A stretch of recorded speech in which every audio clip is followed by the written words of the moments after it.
Welcome na naman mga katutok dito sa ating panibagong adventure. Ito yung unang isda natin sa gabing ito.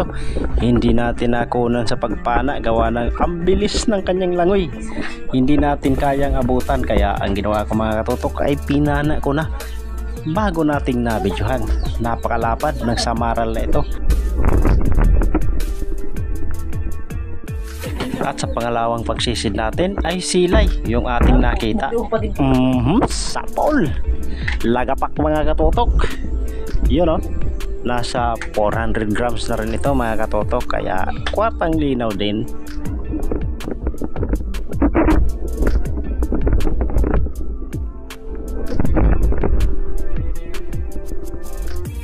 At sa pagsisid natin ulit mga katutok, ito may nakadungaw. Yun o, maatras pa sana mga katutok, pero napana na natin. Ayos, nasa mahigit kalahating kilo na ito mga katutok. Tawag namin dito ay lamon-lamon.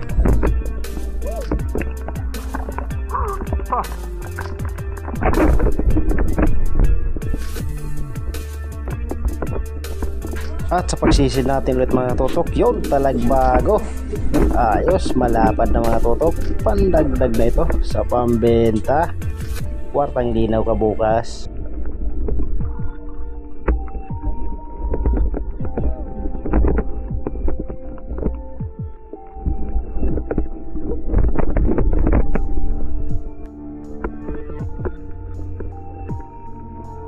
Sisid ulit tayo mga tutok. Ito, may nakadungaw na naman. Sapol ka, lamon-lamon na naman mga katutok. So sa mga napapansin ko mga katutok, parang dito lang sa amin ay may ganitong klaseng isda mga katutok. Kasi sa mga napapanood ko sa iba ay parang walang ganitong klaseng isda. At ito, sa pagsisid natin ulit, yun, ipos-ipos, malaki na mga katutok. Sapol, pasensya na kung hindi natin masyadong nailawan gawa ng masikip yung butas ng kanyang pinagtaguan mga katutok. Ayos, malaki na rin ito mga katutok. Nasa 400 grams na ito, kaya libre na ito pang ulam.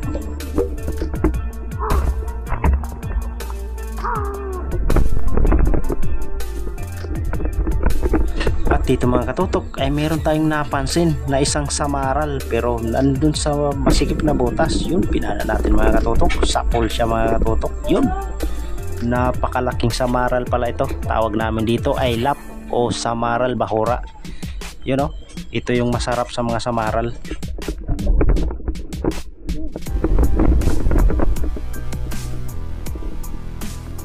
At sa kabilangan ng pinanaan natin ng samaral mga katutok ay mayroong pakul, at ito dinukot natin ulit.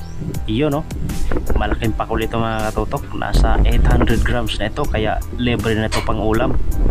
Masarap ito mga katutok sa inihaw, pero yung ginagawa ko dito mga katutok ay binabalatan ko at aking ginagataan dahil sobrang sarap nito sa adobo sa gata.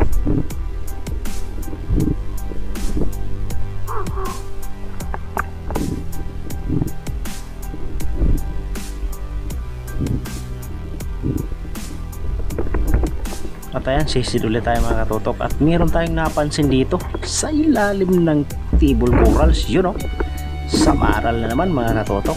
Problema, pag hugot ko yun hindi nadala, kaya tinusok ko na lang mga katutok. Yun o, huli ka. Napakalapad dito mga katutok. Sobrang taba talaga sa sinigang ng ganitong klaseng isda, pero yung gagawin natin dito mga katutok ay ibibinta natin dahil 170 to 180 yung bintahan namin dito mga katutok. At sisid ulit tayo mga katutok. Ayan, sa malayo pa lang ay kitang kita ko na itong nakadapa. Isa palang kulambutan mga katutok, kaya dahan-dahanin natin. Ikutan natin dito sa bandang may ulo. Sa ulo natin papatamaan mga katutok para magitik natin. Yun o, sapol ka, andahan lang. Sapol, mahigit 1 kilo na ito mga katutok. So ang ganitong klaseng kulambutan naman mga katutok ay hindi ito ganong lumalaki, dahil tawag namin dito ay tagamunbon o kaya sniper mga katutok. Ayos, kwartang linaw din ito bukas.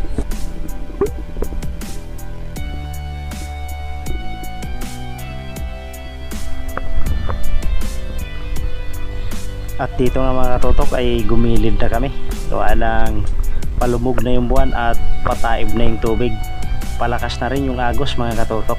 Ayos na. Kwartang linaw din yung ating mga naging huli sa gabing ito. Malaking blessing na rin ito mga katutok. Ayos, at kami lang dalawa ng kasama ko. So ayan, marami na siyang nahuli mga katutok. Yun no, mahaba-haba yung natuhog niya. Mayroon din siyang dalawang kulambutan mga katutok. At ayan mga katutok, doon ko lang sa bahay ipapakita yung aking mga naging huli. Nandito na tayo sa bahay, so kararating lang natin. And so ayos pa rin yung huli natin mga katutok kahit inabutan tayo ng unos sa laot. Umulan kasi, so hindi natin nakuha ng video yung paglakas ng ulan at hangin mga katutok. Yan, so silipan natin yung ating huli mga katutok. So yan yung naging huli natin mga katutok. At dito may malaking igat tayo, hindi natin nabidyohan yan sa pagpana. Ayos na rin yan mga katutok. At yung mga isda din dito mga katutok na iba ay di rin natin nabidyohan sa pagpana. Kawa nang nagahang yung ating camera. Pinalitan ko na yung memory card, ganun pa rin mga katutok. Matanda na kasi yung ating camera. Ayan, so meron tayong lapo. Ayan, so estimate ko sa huli ko mga katutok ay nasa 5 kilo siguro. Hindi lang natin na-videohan yung iba mga katutok. Ayan mga katutok, kung nag-enjoy ka sa panonood dito sa aking video, ay mag-subscribe ka na para lagi ka pong updated sa mga video nating ginagawa.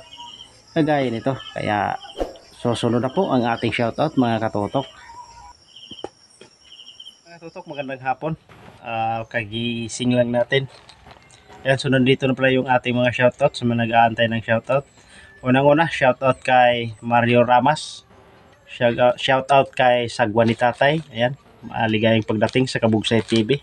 At shoutout kay Rodrigo Rosita. Shoutout sa Tumbaga Hunter TV ng Quezon Province. Shoutout kay Caroline Altani 8876. At shoutout kay John TV Vlog, Juicy Giger, Rosana Villahermosa from Davao City, Larry Amos Hilario Lacuatsero. Shoutout sa magkapatid na si Rape Spearfishing and Renan Fishing Adventure. Shoutout June Fishing TV. Shoutout kay Bisayang Niwang, Pen Expert One Life History, kay Isda TV. Shoutout John Limix Vlog, shoutout. At shoutout na rin natin si Mandaragat Red TV, Bo Adventure, Noralyn Mesa, GC Adventure, Sagay Adventure, Ruben Lara. Shoutout kay Archie Masamayor, Darling Gabijin, Lima Estro TV, Anjo Russell Pellejera. Shoutout sa mga taga-barangay Malubago, lalong-lalo na si Alfred Jansson, Jose Joe Malipot, and Jose Arco.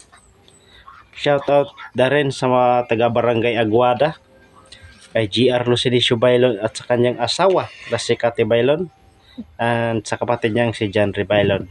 Ayun mga katutok, maraming salamat po sa iyong patuloy na panonood dito sa ating YouTube channel. At thank you for watching po mga katutok. Hanggang sa susunod po nating upload, kita-kita po tayo. Bye bye.